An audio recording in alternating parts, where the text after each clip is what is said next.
The February jobs report is released on Friday. Economists expect non-farm payrolls to rise by 190,000.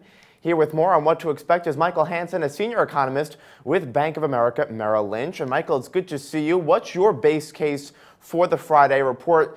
Wednesday, we had ADP come out and say 214,000 jobs were created in the private sector in February. Yeah, we're looking for not quite as strong, but still a pretty good report. We're looking for 175,000 total and 170,000 in the private sector for non-farm payrolls on Friday.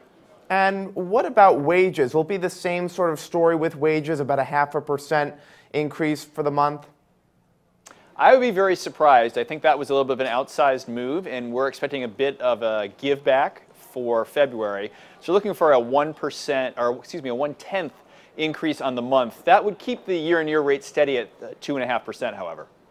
And does it concern you that we may not perhaps see job growth continue above 200,000 a month? I mean, is that still a key level in your view? I don't think so. 200,000 a month is typically in line with an economy growing better than 3%. And you know, we're growing maybe around 2% or so on a near-term trend basis. So I wouldn't be surprised to see non-farm payrolls settle in kind of the mid 100,000 range. And so 175, our view, or 190 on the street is still a pretty good number by that standard.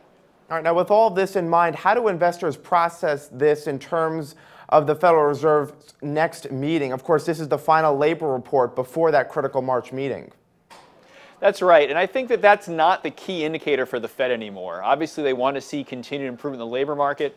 They've indicated they still think there's a bit of slack left.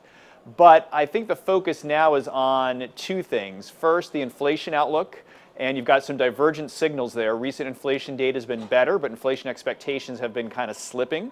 And then, of course, the tightening of financial conditions. And you know, that's abated some, but I think it's still a concern of Fed officials. And so in our view, we probably won't get a tightening by the Fed in March. Probably the next meeting where it's most likely that we'll get some serious consideration would be June.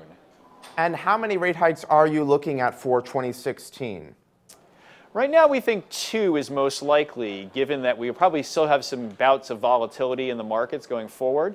So we think June, and then maybe the Fed waits again another 6 months until December. All right, Michael Hanson, a senior economist at Bank of America Merrill Lynch. Michael, thanks so much for your time. I'm Scott Gamm, and you're watching The Street.